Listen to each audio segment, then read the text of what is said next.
Benvenuti sul canale Il Diario di un musicista musicologo di Guido Monaldi, Vincenzo Bellini, capitolo 11, parte prima. Sicuro ormai del definitivo trionfo della sua opera, Bellini si decise a partire per Napoli e per la Sicilia con Giuditta Cantù. Quel viaggio era stato progettato 20 volte ed altrettante volte il musicista aveva dovuto rimandarlo. Se l'autore della norma sentiva un gran bisogno di riposarsi e di rivedere i luoghi ove aveva passato l'infanzia e la giovinezza, per Giuditta Cantù il Mezzogiorno d'Italia assumeva i colori più vaghi della primavera eterna e del sogno. Napoli, la Sicilia, le terre benedette dei canti e dei suoni, quelle ove la natura canta più assoluta il linguaggio della vita, dell'amore, della poesia.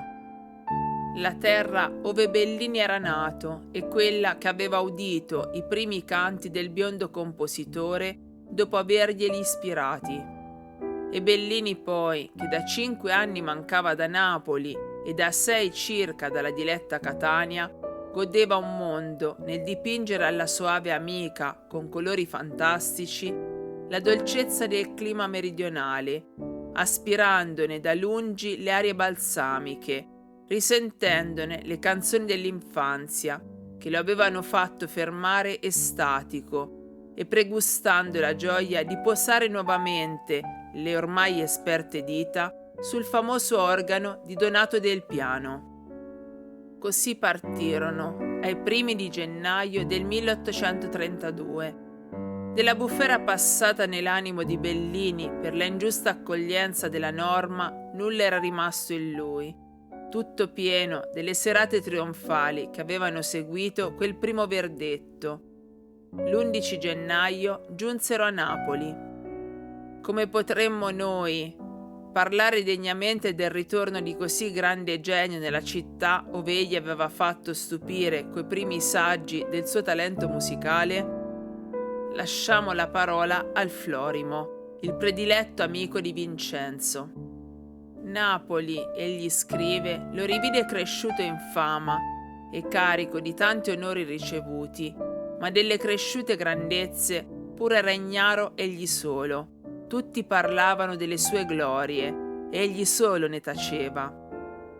Il poco tempo che qui si trattenne volle prendere stanza in quel collegio che pochi anni prima aveva lasciato con nome ignoto. Qual fosse la gioia dei suoi compagni nel rivederlo ed abbracciarlo è impossibile a raccontare e a dipingere. Tutti affollati intorno a lui gli domandavano mille e svariate cose. Chi gli parlava delle sue opere, chi dei suoi splendidi trionfi, ma nulla dispiaceva a lui, più che le loro lodi. Godeva invece di ritornare col pensiero e coi ragionamenti agli anni passati insieme ai compagni, e con modesti modi rispondeva alle tante carezze che tutti gli prodigavano. Miei cari, che posso dirvi? Sono stato fortunato, ne ringrazio Iddio. Di buon mattino gli alunni del collegio pararono la porta della mia stanza, che egli aveva scelto per dormire, di festoni di fiori. Ed al di sopra, in mezzo ad una ghirlanda d'alloro, si leggevano queste parole: amore, onore, virtù, gloria e sapere. Tutto è riposto in te, Bellini. La sua sorpresa e la sua commozione furono grandi nel leggerle uscendo dalla stanza. Come fu tenera ed affettuosa la gratitudine che mostrò ai compagni abbracciandoli tutti l'uno dopo l'altro. Volle un giorno anche desinare in comunità, occupando il posto che aveva quando era alunno, e le ovazioni che ebbe possono bene immaginarsi, ma descriversi no certo. Egli amava ripetere spesso che il contento provato quelle giornate non le avrebbe mai dimenticato. Lo rivide ancora il suo vecchio maestro Zingarelli, e con la ineffabile gioia di vedere in lui coronate le sue fatiche. Bellini non lasciava di visitarlo 2 volte al giorno, contentissimo di tributargli questo pubblico attestato di rispetto e devota riconoscenza. Una volta gli disse: «Io di nulla vi sono più tenuto, mio ottimo maestro, di nulla più che dei vostri rigori, e anche permettetemi che ve lo dica, dei modi burberi che usavate con me. E me lo ricordo bene quel triste giorno che mi faceste versare amarissime lagrime, quando mi diceste che io non ero nato per la musica. Ebbene, vi domando perdono se l'indocilità della natura giovanile non mi faceva mostrare grato a tante vostre amorevoli cure, ma credetemi, la mia riconoscenza sarà eterna per voi. Da voi riconosco quel poco che io so. Son certo che più mi avrà giovato il nome di vostro discepolo appresso gli stranieri che il mio scarso ingegno e il mio poco valore». Lo Zingarelli, tutto contento, si levò dalla sedia e l'abbracciò 2 volte.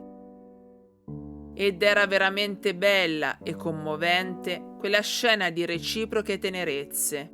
Nel tempo della sua breve dimora in Napoli venne nominato accademico della Reale Società nel ramo delle belle arti.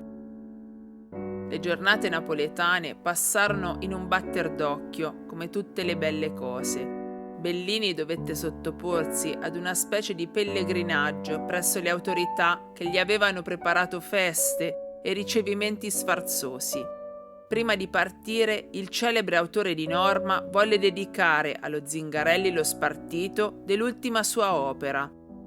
Con quanta commozione del venerato direttore è facile intuirlo. Intanto Maddalena Fumaroli aspettava una visita, almeno una visita del suo antico innamorato, che l'amava sempre con lo stesso devoto abbandono. Don Francesco Saverio era ormai morto, portando nella tomba il rimorso per il dolore cagionato alla figlia. E la povera Maddalena, che solo negli occhi conservava l'antica bellezza, si andava distruggendo come una fiammella per mancanza d'alimento. Ma Bellini non fece quella visita. Egli aveva condotto in Napoli la signora che aveva sacrificato al maestro ogni più delicato orgoglio di donna e di sposa. La donna che passeggiava altera al braccio di Bellini sulla riviera di Chiaia e in via Toledo, destando ammirazioni e commenti.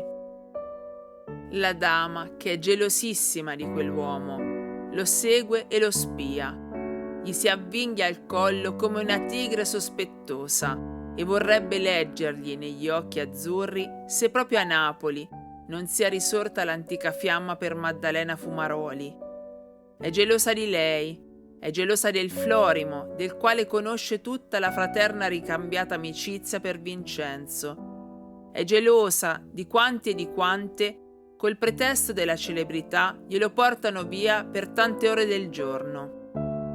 Si accorge Giuditta Cantù che sta pagando a prezzo di lagrime amarissime l'orgoglio di essere l'amante di un genio e di un bellissimo genio, e non ha la forza di bersi le lagrime e di mostrare a Bellini il viso lieto che piace a lui.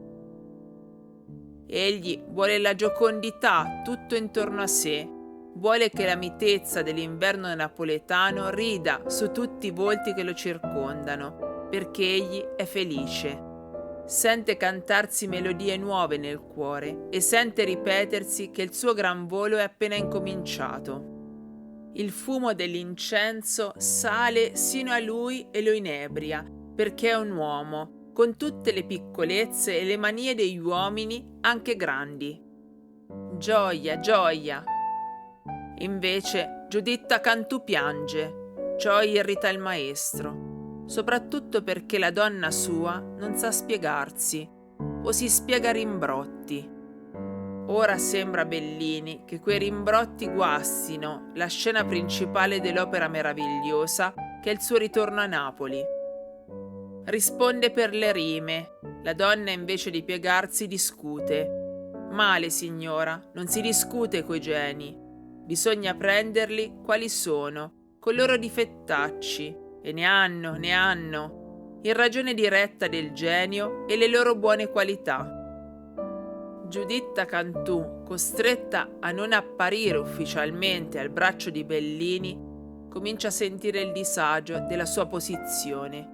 Tutti sanno, ma non c'è uno che dimostri di sapere. Occhiatine, sorrisetti, scappellate, inchini. Tutto è per lei motivo di dubbio. Si rode e di notte non può dormire. Intanto il maestro prende in malaparte le scenate di gelosia, sbuffa, rimpiange, si confida col Florimo, finché un giorno Giuditta Cantù lascia improvvisamente Napoli e ritorna sola a Milano. Vincenzo, che ha conservato un cipiglio che non gli si addice fino al momento della partenza, ritorna poi sereno, gaio, giovanissimo, libero. I biografi si perdono in commenti, noi non ne facciamo. Ci sembra pacifico che Giuditta Cantù, avendo constatato la normalità della sua presenza a fianco di Bellini, abbia giustamente pensato che in Sicilia e a Catania la normalità sarebbe stata più palese e fastidiosa. Poi la gelosia, certo, poi un principio di sazietà in Vincenzo, certo. Bellini aveva stabilito di imbarcarsi col Florimo per la Sicilia al 25 febbraio e fanno fede di questa sua decisione 2 lettere da Napoli allo zio, una del 3 febbraio. Io poi ho risoluto di imbarcarmi il 25 di questo col vapore che va direttamente a Messina. L'altra del 9 febbraio. La mia salute è sana ed il giorno 25 di questo mi imbarcherò e non vedo l'ora di abbracciarvi tutti.